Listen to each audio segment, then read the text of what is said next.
বঙ্গোপসাগরের উত্তর পূর্ব দিকে বাংলাদেশের সমুদ্র সীমায় সেন্ট মার্টিন দ্বীপের অবস্থান।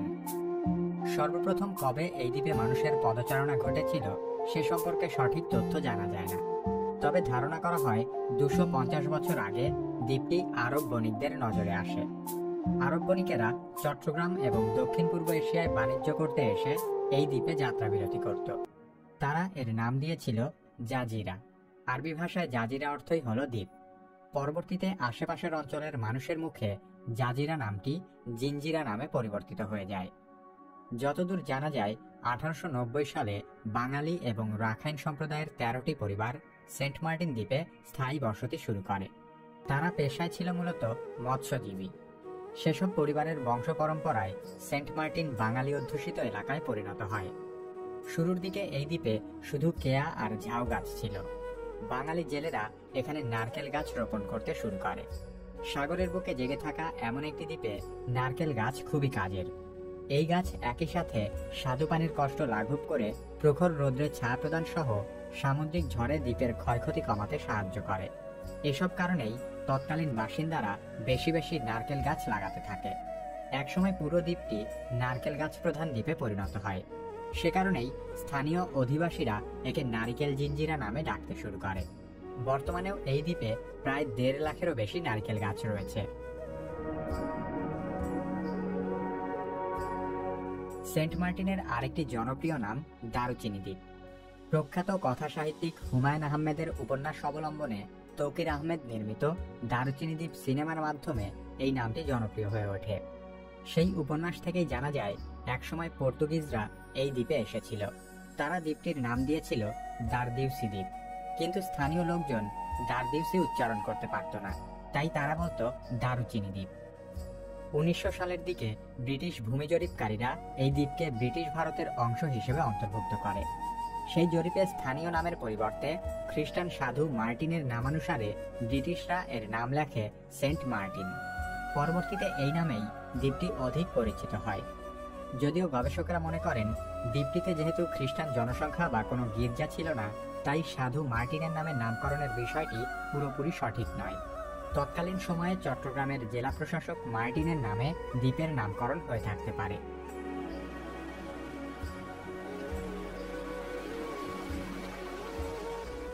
টেকনাফ থেকে 9 কিলোমিটার দক্ষিণে এবং মিয়ানমার উপকূল হতে 8 কিলোমিটার পশ্চিমে বঙ্গোপসাগরের মাঝে নাফ নদীর মোহনায় সেন্ট মার্টিন দ্বীপের অবস্থান। প্রশাসনিকভাবে দ্বীপটি কক্সবাজার জেলার টেকনাফ উপজেলার অধীনে থাকা একটি ইউনিয়ন। এই ইউনিয়নে 9টি গ্রাম আছে। ভৌগোলিকভাবে এই দ্বীপ 3টি অংশে বিভক্ত। উত্তর অংশকে বলা হয় উত্তরপাড়া, দক্ষিণ অংশকে বলা হয় দক্ষিণপাড়া এবং সেন্ট মার্টিনের একটি বিশেষ অংশ হল ছেড়া দ্বীপ।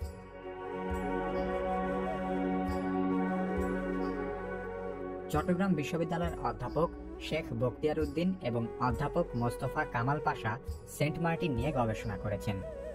তাদের গবেষণা থেকে জানা যায় প্রায় 5000 বছর আগে এই জায়গাটি টেকনাফের মূল ভূখণ্ডের অংশ ছিল, কিন্তু ধীরে ধীরে তার সমুদ্রের নিচে তলিয়ে যায়। এরপর প্রায় 450 বছর আগে বর্তমান দ্বীপের দক্ষিণ পাড়া জেগে ওঠে। তারও 100 বছর পর উত্তরপাড়া এবং পরবর্তী 100 বছরে দ্বীপের বাকি অংশ সমুদ্রের উপরে উঠে আসে। বাংলাদেশের সর্বদক্ষিণে থাকা এই দ্বীপের দৈর্ঘ্য প্রায় 8 কিলোমিটার। তবে সেন্ট মার্টিন দ্বীপের প্রস্থে অনেক নাটকীয় পরিবর্তন দেখা যায়। দ্বীপের কোনো অংশের প্রস্থ প্রায় 700 মিটার, আবার কোথাও তা মাত্র 200 মিটারে গিয়ে ঠেকেছে। ছোট্ট এই প্রবাল দ্বীপের প্রকৃত আয়তন নির্ণয় করাটা একটু কঠিন, কারণ জোয়ার ভাটার সময় সেন্ট মার্টিন দ্বীপের ব্যাপক পরিবর্তন লক্ষ্য করা যায়। ভাটার সময় সেন্ট মার্টিনের সৈকত যথেষ্ট প্রশস্ত থাকলেও জোয়ারের সময় অধিকাংশ সৈকত সম্পূর্ণ পানিতে তলিয়ে যায়। সরকারি হিসেব মতে এই দ্বীপের আয়তন 13 বর্গ কিলোমিটার। তবে বিভিন্ন কারণে দ্বীপের চারদিকে ভাঙনের ফলে এই আয়তন কিছুটা কমে গেছে। সেন্ট মার্টিন উত্তর দক্ষিণ বরাবর বিস্তৃত হলেও দ্বীপটির পূর্ব পশ্চিম ও দক্ষিণ দিকে সাগরের অনেক দূর পর্যন্ত অগণিত প্রবাল পাথরের স্তূপ রয়েছে। সেন্ট মার্টিনের ভূপ্রকৃতি প্রধানত সমতল। দ্বীপটির প্রধান গঠন উপাদান হল চুনাপাথর। দ্বীপের উত্তরপাড়া এবং দক্ষিণপাড়া 2 অংশেরই মাঝখানে জলাভূমি রয়েছে। এসব জলাশয় মিঠা পানি সমৃদ্ধ এবং ফসল উৎপাদনে সহায়ক। তবে এখানে উৎপাদিত ফসল দ্বীপের চাহিদার তুলনায় খুবই নগণ্য।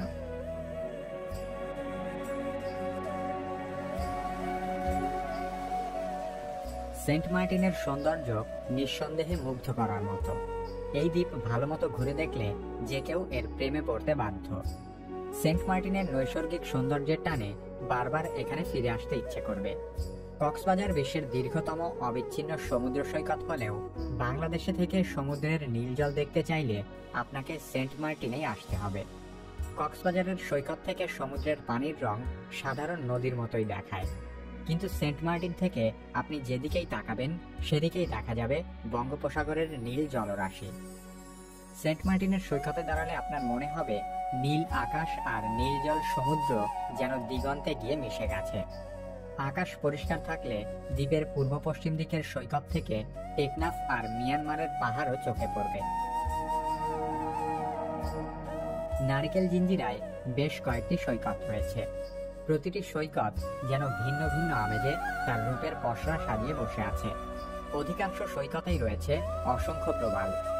দ্বীপের বিভিন্ন প্রান্তের সৈকত আপনাকে সম্পূর্ণ নতুন অভিজ্ঞতা দিবে। দারুচিনি দ্বীপ থেকে সূর্যোদয় এবং সূর্যাস্ত খুব ভালোভাবে উপভোগ করা যায়। দ্বীপের অসাধারণ প্রকৃতি সূর্যোদয় এবং সূর্যাস্তে যেন খানিকটা ভিন্ন রূপে ধরা দেয়। 1996-97 সালের দিকে প্রতি বছর সেন্ট মার্টিনে পর্যটক আসত মাত্র 150 থেকে 200 জন, আর বর্তমানে প্রতি বছর প্রায় 1.5 লক্ষেরও বেশি লোক এই দ্বীপে ভ্রমণ করে। মাত্র 2 দশকেরও কম সময়ে সেন্ট মার্টিন বাংলাদেশের শীর্ষ পর্যটন গন্তব্যে পরিণত হয়েছে। সে কারণে সেন্ট মার্টিনে বহু হোটেল রিসোর্ট গড়ে উঠেছে। 2012 সালে দ্বীপে মাত্র 17টি হোটেল ছিল, আর বর্তমানে হোটেল, মোটেল ও কটেজের সংখ্যা 124টি। সেন্ট মার্টিনের পশ্চিম বিচ এই দ্বীপের প্রধান সৈকত হিসেবে বিবেচনা করা হয়, কারণ এদিকটাতেই দ্বীপের সবচেয়ে দীর্ঘ অবিচ্ছিন্ন সৈকত রয়েছে। একটু নিরিবিলি থাকতে চাইলে পশ্চিম বিচের রিসোর্টগুলো খুবই ভালো, কারণ এদিকের অধিকাংশ রিসোর্ট থেকেই সরাসরি সাগর দেখা যায়। সমুদ্র উপভোগ করার জন্য কষ্ট করে বিচে যাওয়ার দরকার পড়ে না। সেন্ট মার্টিনের পশ্চিম বিচে লেখক হুমায়ুন আহমেদের বাড়ি আছে। বাড়ির নাম সমুদ্র বিলাস। এটিও সেন্ট মার্টিনের একটি জনপ্রিয় জায়গা। হুমায়ুন আহমেদের বাড়ি, দারুচিনি দ্বীপ উপন্যাস এবং চলচ্চিত্র এই দ্বীপের পর্যটন প্রসারে ব্যাপক ভূমিকা রেখেছে। সেন্ট মার্টিন দ্বীপের একটি বিশেষ জায়গার নাম গলাচিপা। এই অংশে দ্বীপটি সবচেয়ে সংকীর্ণ। গলাচিপার মাঝ বরাবর দাঁড়ালে উভয় দিকেই সাগর দেখা যায়। সাইকেল ভাড়া করে নিজে নিজে ঘুরে দেখতে পারেন সেন্ট মার্টিনের পুরো এলাকা। ইদানিং এখানে মোটর সাইকেলও ভাড়া পাওয়া যায়।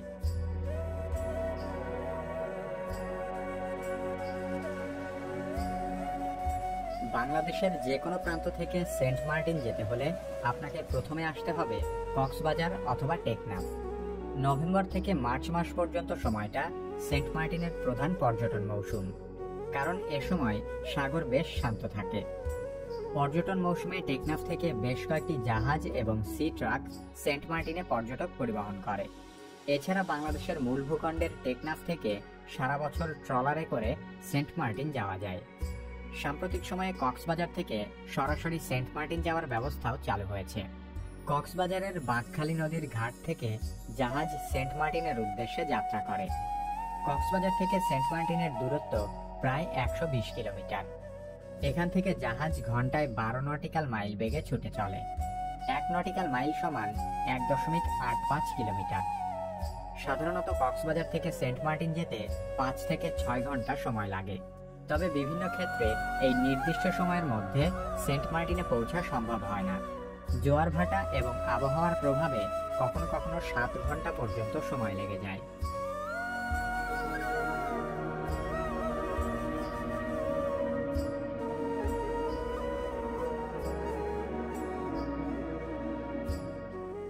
বঙ্গোপসাগরে চলতে চলতে দূরে সাগরের বুকে এক চিলতে ভূমি চোখে পড়বে, ওটাই সেন্ট মার্টিন। একদিকে গভীর সাগর আর অন্যদিকে মিয়ানমারের পাহাড়ের সারি। সেন্ট মার্টিন দ্বীপের জেটি বা জাহাজ ঘাটে পৌঁছানোর পরে মন যেন আরো অস্থির হয়ে ওঠে। এত বড় নৌযান জেটিতে ভিড়াতেই প্রায় আধা ঘন্টা সময় লেগে যায়। দ্বীপের শিশু কিশোররা জাহাজ ঘাটে ভিড়াতে সাহায্য করে। দীর্ঘ সমুদ্র সফরের ক্লান্তি ঘোচাতে দ্বীপে নামার অপেক্ষা। অনেকেই আবার সেদিনই ফিরে আসবে। যারা সকালে গিয়ে বিকেলে চলে আসে তারা আসলে এই দ্বীপের সৌন্দর্য কিছুই উপভোগ করতে পারে না, কারণ তারা অসাধারণ সুন্দর এই দ্বীপের বাঁকে বাঁকে ছড়িয়ে থাকা সৌন্দর্য উপভোগের জন্য সর্বোচ্চ মাত্র 3 ঘন্টা সময় পায়। দারুচিনি দ্বীপে বেড়ানোর জন্য তার নিতান্তই সামান্য সময়, কারণ মাত্র 3 ঘন্টায় বাংলাদেশের সবচেয়ে সুন্দর এই সামুদ্রিক দ্বীপ ঘুরে দেখা অসম্ভব। তাই এখানে কমপক্ষে একদিন থাকলে সেন্ট মার্টিন ভ্রমণের প্রতি সুবিচার করা হয়। পর্যটন মৌসুমে সেন্ট মার্টিনে প্রচুর দর্শনার্থীর চাপে দ্বীপে আপনার অবস্থানের অভিজ্ঞতা আনন্দ ঘন নাও হতে পারে, কারণ এই দ্বীপে নির্জনে বসে প্রকৃতির সাথে বোঝাপড়া করার মতো বহু জায়গা আছে। লোকজনের ভিড় থাকলে সেরকম কোনো জায়গায় ফাঁকা পাবেন না। সেজন্য অনেকে পর্যটন মৌসুম শুরু হবার আগে আগে সেন্ট মার্টিন দ্বীপে ঘুরে যেতে চায়। এমন মনোরম প্রাকৃতিক পরিবেশের সাথে কোলাহল সত্যিই বেমানান।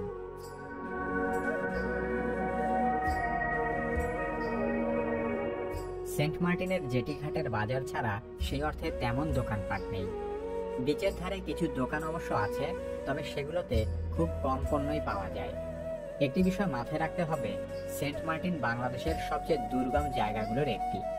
পর্যটন মৌসুমে এখানে বেশ কয়েকটি জাহাজ চলে ঠিকই, কিন্তু এগুলো দ্বীপের রসদ সরবরাহে কোনো কাজে আসে না। সেন্ট মার্টিনের প্রয়োজনীয় সকল মালামাল এ ধরনের ট্রলারে করে টেকনাফ থেকে নিয়ে আসা হয়।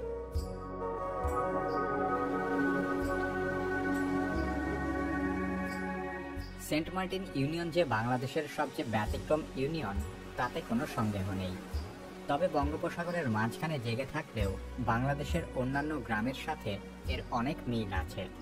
শুধু সৈকত ধরে ঘুরে বেড়ালে নারিকেল জিঞ্জিরার অনেক কিছুই আপনার অজানা থেকে যাবে।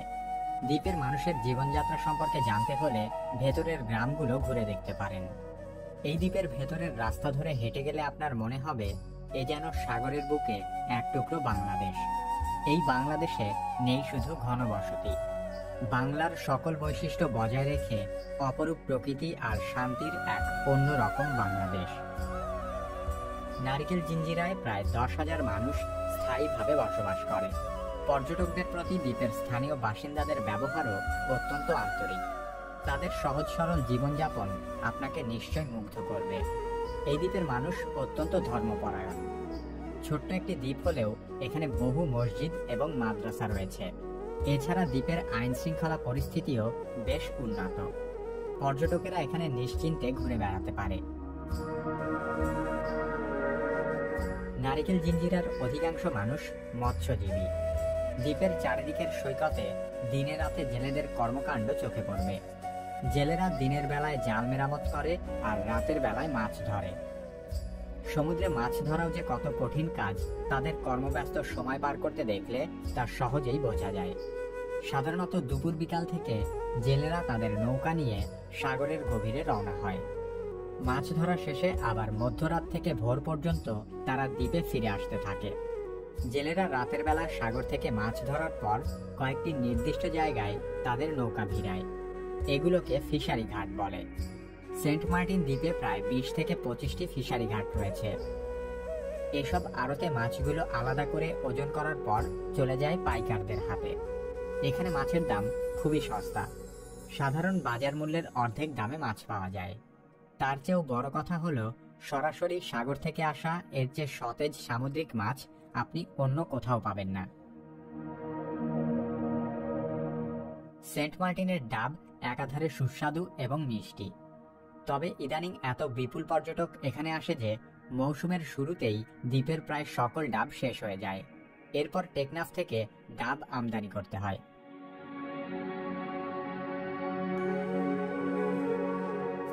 সেন্ট মার্টিন দ্বীপের লেজের মতো একটি অংশ হলো ছেড়া দ্বীপ। জোয়ারের সময় ছেড়া দ্বীপ মূল সেন্ট মার্টিন দ্বীপ থেকে বিচ্ছিন্ন হয়ে পড়ে। সে কারণেই জায়গাটির এমন নাম হয়ে গেছে। তবে ভাটার সময় বিস্তীর্ণ অঞ্চল জেগে উঠলে পায়ে হেঁটেই ছেড়া দ্বীপে যাওয়া যায়।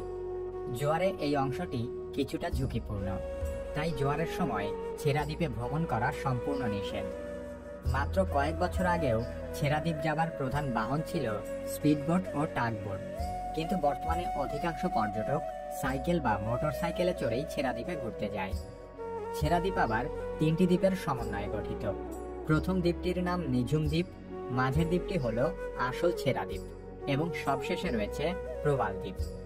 ছেড়া দ্বীপের অন্তর্ভুক্ত প্রবাল দ্বীপই বাংলাদেশের সর্বদক্ষিণের ভূখণ্ড। এরপরে বাংলাদেশের আর কোনো ভূমি নেই। 2018 সালের 6 অক্টোবর মিয়ানমার সরকার তাদের জনসংখ্যা বিষয়ক একটি মানচিত্রে সেন্ট মার্টিন দ্বীপকে মিয়ানমারের অংশ হিসেবে তুলে ধরে। সেই মানচিত্র দুটি আন্তর্জাতিক ওয়েবসাইটে প্রকাশ করা হয়। এর প্রেক্ষিতে ঢাকায় নিযুক্ত মিয়ানমার রাষ্ট্রদূতকে তলব করে বাংলাদেশ পররাষ্ট্র মন্ত্রণালয়। পরবর্তীতে মিয়ানমার তাদের ভুল স্বীকার করে নেয়। 1900 সালে বার্মা এবং ভারত উভয়ে ব্রিটিশ শাসনের অধীনে থাকলেও সেন্ট মার্টিন দ্বীপকে তখন বার্মার ভেতরে না দিয়ে ভারতের অন্তর্ভুক্ত করা হয়েছিল। সেই থেকে ঘটনাক্রমে সেন্ট মার্টিন বাংলাদেশের মালিকানায় এসেছে। অতীতেও বেশ কয়েকবার বার্মিজ নেভি বাংলাদেশি জেলেদের উপর অন্যায়ভাবে গুলি চালিয়ে হত্যা করেছে। এ ধরনের অনিশ্চিত আক্রমণ প্রতিহত করতে এবং দ্বীপের নিরাপত্তার স্বার্থে বাংলাদেশ নৌবাহিনী এবং কোস্টগার্ডের দুটি যুদ্ধজাহাজ সেন্ট মার্টিনের জলসীমায় সবসময় নিয়োজিত থাকে। এছাড়া দ্বীপের জাহাজ ঘাটের পাশে বাংলাদেশ নৌবাহিনী, কোস্টগার্ড, আনসার এবং পুলিশের ঘাঁটি রয়েছে। মিয়ানমারে রোহিঙ্গাদের জাতিগত নিধন শুরু হবার প্রথম দিকে কিছু রোহিঙ্গা জনগণ সেন্ট মার্টিনেও আশ্রয় নিয়েছিল। তখন স্থানীয় লোকজনও তাদের সাদরে গ্রহণ করেছিল। পরবর্তীতে সরকারি নির্দেশনা অনুযায়ী তাদেরকে টেকনাফের ক্যাম্পে পাঠিয়ে দেওয়া হয়।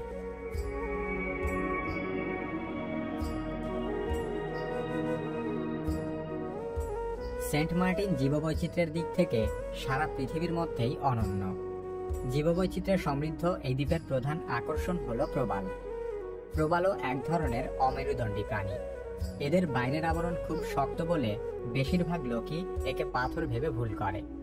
ঢাকা বিশ্ববিদ্যালয়ের সমুদ্রবিজ্ঞান বিভাগ এবং ভূতত্ত্ব বিভাগের দুজন শিক্ষকের পরিচালিত একটি গবেষণা থেকে জানা যায় 1980 সালে সেন্ট মার্টিনে প্রায় 141 প্রজাতির প্রবাল ছিল। মাত্র 4 দশকে 101 প্রজাতির প্রবাল বিলুপ্ত হয়েছে। বর্তমানে সেন্ট মার্টিনে 40 প্রজাতির প্রবাল টিকে আছে। 1980 সালে এই দ্বীপের চারদিকে প্রায় 1.32 বর্গ কিলোমিটার প্রবাল আচ্ছাদন ছিল। বর্তমানে রয়েছে মাত্র 0.39 বর্গ কিলোমিটার। দেশের একমাত্র প্রবাল দ্বীপে 40 বছরের ব্যবধানে 3 ভাগের 1 ভাগ প্রবালও নেই। গবেষকেরা মনে করেন প্রয়োজনীয় ব্যবস্থা না নিলে 2045 সালের মধ্যে সেন্ট মার্টিন সম্পূর্ণ প্রবাল শূন্য হয়ে যাবে। প্রবাল ছাড়াও এই দ্বীপে 187 প্রজাতির শামুক, 153 প্রজাতির সামুদ্রিক শৈবাল, 157 প্রজাতির গুপ্তজীবী উদ্ভিদ, 240 প্রজাতির সামুদ্রিক মাছ, 4 প্রজাতির উভচর, 120 প্রজাতির পাখি, 19 প্রজাতির স্তন্যপায়ী এবং বেশ কয়েক জাতের অমেরুদণ্ডী প্রাণী রয়েছে। এছাড়া একাধিক প্রজাতির সামুদ্রিক কচ্ছপের ডিম পাড়ার জন্য সেন্ট মার্টিন গুরুত্বপূর্ণ জায়গা। এই দ্বীপে নারিকেল, কেয়া, শেওড়া, সাগরলতা, বাইন ইত্যাদি গাছ রয়েছে। তবে প্রাকৃতিক বন বলতে যা বোঝায় তেমন কোনো অঞ্চল নেই। দ্বীপের দক্ষিণ দিকে প্রচুর পরিমাণে কেওড়া ঝোপ এবং বেশ কিছু ম্যানগ্রোভ উদ্ভিদ রয়েছে। বিপুল পরিমাণ পর্যটকের চাপে সেন্ট মার্টিন দ্বীপের জীববৈচিত্র্য হুমকির মুখে।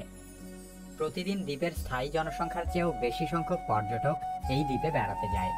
তাদের অবস্থানের জন্য প্রয়োজনীয় অবকাঠামো তৈরি করতে গিয়ে অবাধে বৃক্ষনিধন সহ প্রকৃতির ক্ষতি করা হচ্ছে। 40 বছর আগে দ্বীপে বৃক্ষ আচ্ছাদিত এলাকা ছিল 4.5 বর্গ কিলোমিটার, আর বর্তমানে বৃক্ষ আচ্ছাদিত এলাকার পরিমাণ মাত্র 3 বর্গ কিলোমিটারেরও কম। পর্যটকেরা যে পরিমাণ বর্জ্য এই দ্বীপে ফেলে যায় তার অধিকাংশ সরাসরি সাগরে গিয়ে পড়ে। ফলে দ্বীপের আশেপাশের সাগর চরম মাত্রায় দূষিত হয়ে পড়েছে। বর্তমানে সমুদ্রপৃষ্ঠ থেকে সেন্ট মার্টিন দ্বীপের গড় উচ্চতা মাত্র 3.5 মিটার। যে হারে সমুদ্রপৃষ্ঠের উচ্চতা বৃদ্ধি পাচ্ছে তাতে আগামী 100 বছরের মধ্যে এই দ্বীপটি সম্পূর্ণ পানিতে তলিয়ে যাবার সম্ভাবনা অনেক বেশি। এসব কারণে অনলাইন নিবন্ধনের মাধ্যমে সেন্ট মার্টিনে সীমিত সংখ্যক পর্যটক যাতায়াত নিশ্চিত করা এবং পর্যটকদের দ্বীপে রাত্রিযাপন নিষিদ্ধ করার ব্যাপারে একটি সরকারি সিদ্ধান্তের কথা শোনা যাচ্ছিল। Tour operator association of Cox's Bazar এসব সিদ্ধান্তের বিরোধিতা করে বলে, সেন্ট মার্টিনে পর্যটক সীমিতকরণ এবং রাত্রিযাপন নিষিদ্ধ করা হলে বাংলাদেশের পর্যটন শিল্প ক্ষতিগ্রস্ত হবে। তাদের দাবি, এই সিদ্ধান্ত বাস্তবায়িত হলে সংশ্লিষ্ট ব্যবসায়ীরা ক্ষতির সম্মুখীন হবে। বহু উদ্যোক্তার হাজার কোটি টাকার বিনিয়োগ ঝুঁকিতে পড়বে, স্থানীয় বাসিন্দারা জীবিকা হারাবে এবং পর্যটন খাতের প্রায় ৩ লক্ষাধিক মানুষ কর্মহীন হয়ে পড়বে। পর্যটকের অধিক চাপে দেশের একমাত্র প্রবাল দ্বীপ তার সৌন্দর্য হারাতে বসেছে ঠিকই, কিন্তু বাংলাদেশে একে তো ঘোরাঘুরির মতো সেরা জায়গার অভাব রয়েছে, তারপর যদি সেন্ট মার্টিনের সৌন্দর্য উপভোগ করা থেকে পর্যটকদের বঞ্চিত করা হয়, তাহলে তা দেশের পর্যটন শিল্পের জন্য বিরাট লোকসানের বিষয়। সেজন্য পর্যটন শিল্প এবং সেন্ট মার্টিন উভয়কেই বাঁচাতে হলে টেকসই পর্যটন ব্যবস্থা গড়ে তুলতে হবে। দ্বীপে ভ্রমণ, ব্যবসা বাণিজ্য এবং বসবাস পরিবেশ বান্ধব উপায়ে কঠোরভাবে নিয়ন্ত্রণ করতে হবে। জীববৈচিত্র্য সেন্ট মার্টিনের অপরূপ সৌন্দর্যের অংশ, তাই এর রক্ষণাবেক্ষণের প্রতি যত্নশীল হওয়ার কোনো বিকল্প নেই।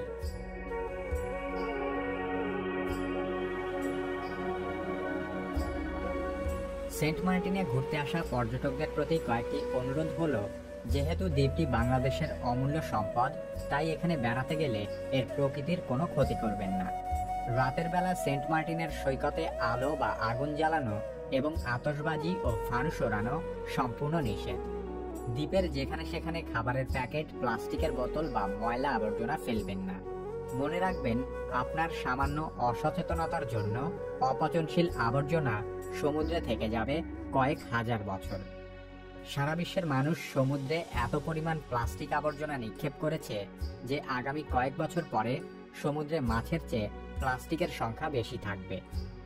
এছাড়া সেন্ট মার্টিনের প্রবাল, শামুক, ঝিনুকের বাণিজ্য আইনত দণ্ডনীয় অপরাধ, তাই এগুলো না কেনার জন্য পর্যটকদের উৎসাহিত করা হয়।